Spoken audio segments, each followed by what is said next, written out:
ಆತ್ಮೀಯ H16 news ಅರ್ಥಾತ್ ಹೇ ಸೀತಾರಾಮಗೆ ಸ್ವಾಗತ. ನಾನು ನಿಮ್ಮವ ಎಮ್ಮ ಅಥವಾ ಮಲ್ಲಪ್ಪ ಜೋತವರು. ಆತ್ಮೀಯರೇ, ಈಗಾಗಲೇ ಔರಂಗಜೇಬರ ಸಮಾಧಿ ಮೇಲೆ ಛಾದ್ರನ ಸುಟ್ಟರು ಅನ್ನುವಂಥ ಯಾವುದೋ ಊಹೆ ಅಥವಾ ನಡೆದ ಘಟನೆ ಮೇಲೆ ನೀವು ನಾಗ್ಪುರದಲ್ಲೇ ಅದು RSS ಕೇಂದ್ರದಲ್ಲೇ ಬೆಂಕಿ ಹೊತ್ತಿದ್ದು ಮಾಡಿದ್ದು, ಅಲ್ಲಿ ದುಂಬಡಿ ಆಗಿದ್ದು, 33 ಜನ ಪೊಲೀಸರಿಗೆ ಪೆಟ್ಟಾದದ್ದು, ಅದೇ ಕಾಲಕ್ಕೆ ಕಲ್ಲು ಹೋರಾಟ ಮಾಡಿದ್ದು ಎಲ್ಲ ನೋಡಿದ್ದೀರಿ.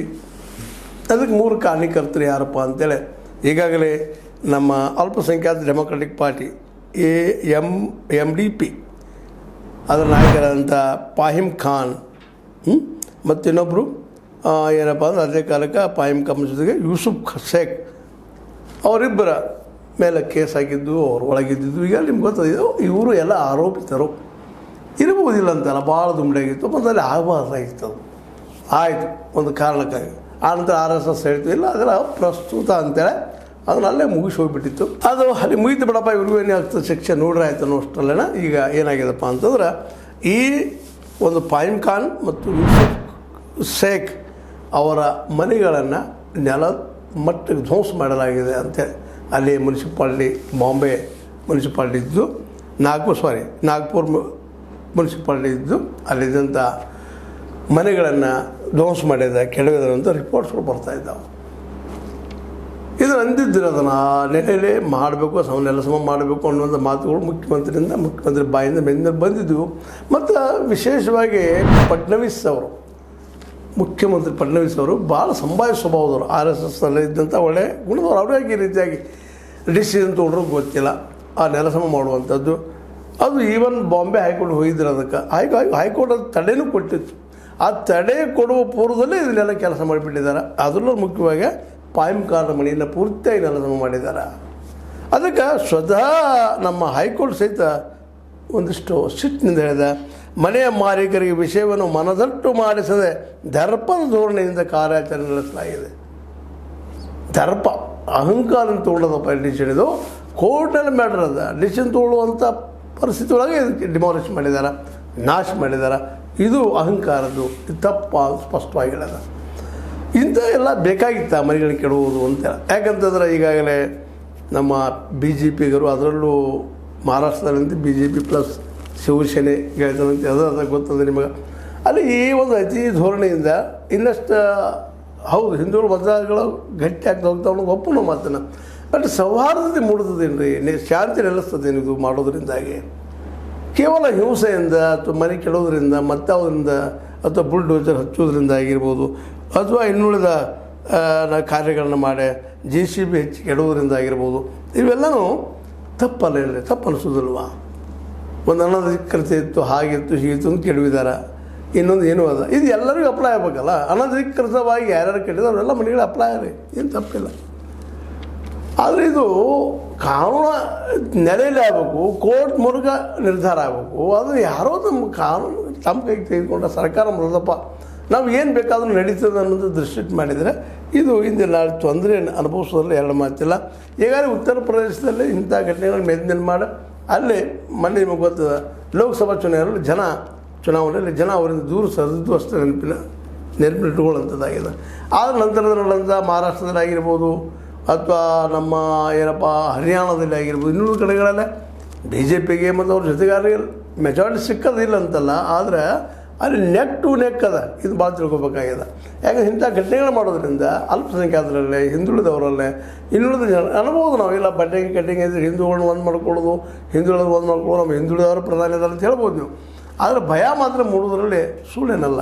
ಯಾಕಂದ್ರೆ ಈ ಕಟ್ಟಿದ ಮನೆಗಳು ನೆಲಸಮ ಮಾಡೋದಪ್ಪ ಅಂದ್ರೆ ಇಡೀ ಒಂದು ಕುಟುಂಬನ ನಾಶ ಮಾಡಿದಂಗೆ ಎಲ್ಲ ಹೇಳೋದು ಭಾಳ ಸುಲಭ. ನಾಶ ಮಾಡಬೇಕು, ಶಿಕ್ಷೆ ಕೊಡಬೇಕು, ಎಲ್ಲ ಸುಲಭ. ಆದರೆ ಅನುಭವಿಸೋರಿಗೆ ಅದಕ್ಕಿಂತಲೂ ಶಿಕ್ಷೆ ಆಗಲಿಲ್ಲ. ತಪ್ಪಾಗಿದ್ದರೆ ಆರೋಪಿ ಮಾಡಿದ್ದೀರಿ, ನೀವು ಅವರನ್ನು ಜೈಲಿಗೆ ಇಟ್ಟಿದ್ದೀರಿ, ಕೇಸ್ ನಡೆದ ಕೋರ್ಟ್ನಲ್ಲೇ. ಇಂಥ ಸಂದರ್ಭದಲ್ಲೇ ಆ ಮನೆಗಳ ನೆಲಸಮ ಮಾಡಿ ಶಿಕ್ಷೆ ಅಡ್ವಾನ್ಸ್ ಕೊಡೋದು ಸರಿಯೇನಾ ಅನ್ನುವಂಥದ್ದು.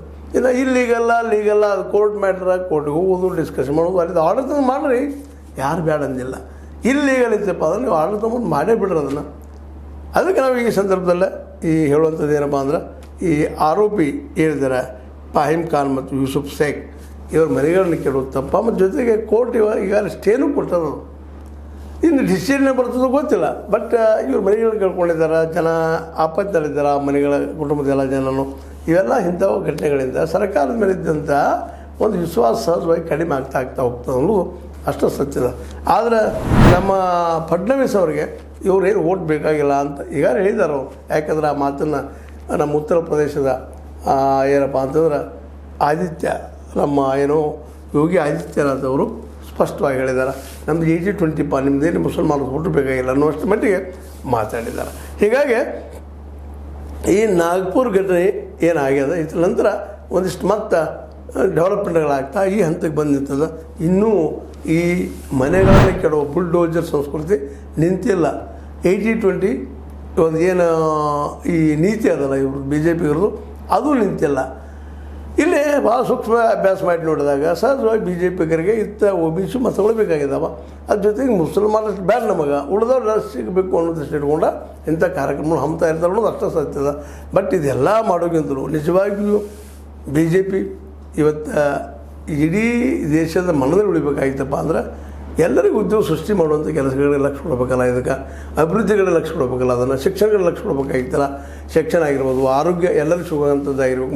ಮಾಡಿದ್ರ ಕಡೆ ಮಾಡೋ ಕಡೆ ವಿಶೇಷವಾಗಿ ಒತ್ತು ಕೊಟ್ಟು ಮಾಡಿದರೆ ಇಷ್ಟರೊಳಗೆ ಎಲ್ಲರಿಗೂ ನೌಕರಿಗಳನ್ನು ಉದ್ಯೋಗ ಸೃಷ್ಟಿ ಮಾಡಿಕೊಂಡಿದ್ದಾರೆ. ಈ ಪ್ರಸಂಗ ಬರ್ತಿರಲಿಲ್ಲ ಅನ್ನೋದು ಅಷ್ಟೇ ಸತ್ಯದ. ಅದೇನೋ ಆಗಿರಿ, ಈ ಆರೋಪಿ ಖಾನ್ ಅವರ ಮನೆಗಳನ್ನು ಈ ಕೆಡವಿದ್ದು ಅದು ಕೆಲವೊಂದು ಕಾನೂನಾತ್ಮಕ ದೃಷ್ಟಿಗಳು ಸರಿ ಇರ್ಬೋದು. ಆದರೆ ಅದನ್ನು ಇಲ್ಲಿ ನಾವು ಭಾವನಾತ್ಮಕವಾಗಿ ಒಂದು ಕುಟುಂಬ ನೋಡಬೇಕಾಗ್ಯದ. ಯಾಕಂದ್ರೆ ಒಂದು ಕುಟುಂಬ ಅಂದ್ರೆ ತಂದೆ, ತಾಯಿ, ಅಜ್ಜ, ಅಜ್ಜಿ, ಮಗು, ಮಕ್ಕಳು, ಮೊಮ್ಮಕ್ಕಳು ಎಲ್ಲರೂ ಕೂಡ್ಕೊಂಡು ಖುಷಿಯಿಂದ ಬದುಕುವಂಥ ಒಂದು ಕೇಂದ್ರ ಸ್ಥಾನ ಅದು.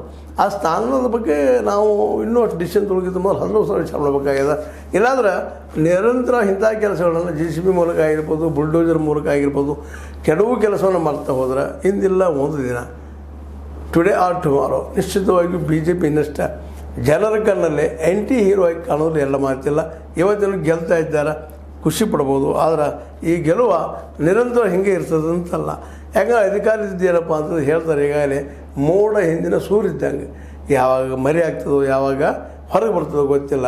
ಆ ಎಲ್ಲ ನಡೆಯಲಿ. ಇವತ್ತು ನಮ್ಮ ಫಡ್ನವೀಸ್ ಸರ್ಕಾರ ಅಥವಾ ನಮ್ಮ ಮಹಾರಾಷ್ಟ್ರ ಸರ್ಕಾರ ಇದ್ದು ಈ ಧ್ವಂಸ ಮಾಡೋಕ್ಕಿಂತಲೂ ಪೂರ್ವದಲ್ಲಿ ಹಲವು ಸಲ ವಿಚಾರ ಮಾಡಬೇಕಾಗಿತ್ತು. ಈಗಾಗಲೇ ಕೋರ್ಟ್ ಇದ್ದಿದ್ದು ಸಿಟ್ಟಿನಿಂದ ರಭಸದಿಂದ ಹೇಳಿದ ಏನಪ್ಪ ಅಂತಂದ್ರೆ ಈ ವಿಷಯವನ್ನು ನೀವು ಇಷ್ಟು ಬೇಗನೆ ಮುಗಿಸ್ಬಾರ್ದಾಗಿತ್ತು, ನಮ್ಮ ಆರ್ಡರ್ ಬರೋವರೆಗೆ ಅಂತೇಳಿ. ಒಂದು ಆರ್ಡರ್ ಬಂದದ, ಆದರೆ ಬಿದ್ದು ಹೋಗ್ಯದ, ನೆಲಸಮ ಆಗ್ಯದ. ಇನ್ನು ಮುಂದಿನ ಕೆಲಸವನ್ನು ಯಾವ ರೀತಿಯಾಗಿ ನಮ್ಮ ಅಲ್ಲಿಯ ಫಡ್ನವೀಸ್ ಸರ್ಕಾರ ಮಾಡಬಹುದು ಅನ್ನೋದು ಸಹಿತ ಯೋಚನೆ ಮಾಡ್ತಾ ಫಹೀಮ್ ಖಾನ್ ಮತ್ತು ಯೂಸುಫ್ ಶೇಖ್ ಇವರು ಆರೋಪಿಗಳು. ಇವ್ರನ್ನ ಮೊದಲು ನೀವು ಅಪರಾಧಿಯನ್ನಾಗಿ ತೋರಿಸ್ಬೇಕಾದ ಕೆಲಸ ಇವತ್ತು ಸರ್ಕಾರದಿಂದ ಅಲ್ಲಿ ಪೊಲೀಸ್ ಇರ್ತದೆ. ಆ ಸರ್ಕಾರ ಅದನ್ನು ಮಾಡಲಿ, ತೋರಿಸ್ರಿ. ಅವ್ರು ನಿಜವಾಗಿ ತಪ್ಪಿತಸ್ಥರಾಗಿರೋ ಶಿಕ್ಷೆ ಆಗಲಿ. ಆದರೆ ಕಟ್ಟಿದ ಮನೆ, ಇಲ್ಲಿ ಜಾಗದ ಕಟ್ಟಿದ್ದನ್ನು ಬಿಡ್ರಿ, ಲೀಗಲ್ ಜಾಗದ ಕಟ್ಟಿದ ಮನೆ ಆದರೂ ಕೊಡುವಂಥ ಕೆಲಸವನ್ನು ನಮ್ಮ ಫಡ್ನವೀಸ್ ಸರ್ಕಾರ ಮಾಡಬೇಕಾಗ್ಯದ. ಯಾಕಂದ್ರೆ ಕೆಡುವುದು ಭಾಳ ಸುಲಭ, ಕಟ್ಟುವುದಷ್ಟೇ ಕಷ್ಟ. ಕೆಡುವಿಂದ 10 ಸಲ ವಿಚಾರ ಮಾಡಬೇಕಾಗ್ತದೆ. ಅದರಲ್ಲೂ ಕೋರ್ಟ್ ನಿರ್ಣಯಗಳನ್ನು ಪಾಲಿಸೋದು BJPಗೆ ಭಾಳ ಒಳ್ಳೆಯದು. ಇಲ್ಲಾಂದ್ರೆ ದಿನಗಳಾದಂಥ ಜನರಿಂದ ದೂರ ಸರಿಯೋದು ಅಷ್ಟೇ ಸತ್ಯದ. ಯಾಕಂದ್ರೆ ಜನರ ಬೇಡಿಕೆಗೆ ತಕ್ಕಂಗೆ ಎಲ್ಲ ಗ್ಯಾರಂಟಿಗಳನ್ನ ಕೊಡೋದು ಭಾಳ ಕಷ್ಟದ ಕೆಲಸ ಅಂತ ಈಗ ಮನವರಿಕೆ ಆಗ್ಯದ. ಗ್ಯಾರಂಟಿ ಏನೋ ಕೊಟ್ಟು ಆರಿಸಿ ಬಂದಿದ್ದೀರಿ, ಅದರಿಂದ ನಿರಂತರ ಇರ್ತದೆ ಹೇಳೋಕ್ಕಾಗೋದಿಲ್ಲ. ಇಲ್ಲಿಯ ಜನರ ಬದುಕು, ಬಡತನ, ನಿರುದ್ಯೋಗ ನಿಮ್ಮಿಂದ ಈ ಜನರನ್ನು ದೂರ ಮಾಡೋ ಸಾಧ್ಯತೆಗಳಿದ್ದಾವೆ. ಜೊತೆಗೆ ಇಂಥ ಮನೆ ಕೆಡುವಂಥ ಕೆಲಸ, ಮನೆ ಮುರಿಯುವಂಥ ಕೆಲಸ ಮಾಡಿದರೆ ನಿಶ್ಚಿತವಾಗಿ ಇಂದಿನ ನಾಳದ್ರ ಬಗ್ಗೆ ಪಾಶ್ಚಾತ್ಯ ಪಡುವಂಥ ಪರಿಸ್ಥಿತಿ BJPಗೆ ಅಥವಾ ಅಲ್ಲಿಯ ಈ ಒಂದು ಶಿವಸೇನೆ ಸರ್ಕಾರಕ್ಕೆ ನಿಶ್ಚಿತವಾಗಿಯೂ ಬರ್ಬೋದು ಅಂತ ಹೇಳ್ತಾ, ನಿಮಗೆ ಇದು ಲೈಕ್ ಆಗಿರ್ಬೋದು, ಆಗದೇ ಇರ್ಬೋದು. ಲೈಕ್ ಮಾಡಿ, ಶೇರ್ ಮಾಡಿ, ಕಾಮೆಂಟ್ ಮಾಡಿ, ಜೊತೆ ಸಬ್ಸ್ಕ್ರೈಬ್ ನಿಲ್ಲಿಸ್ಕೋಬೇಡ್ರಿ. S60 ನ್ಯೂಸ್ ಅರ್ಥದ ಸೀತಾರಾಮ್, ಇದು ಸತ್ಯದ ಕೈಗನ್ನಡಿ ವಂದನೆಗಳು.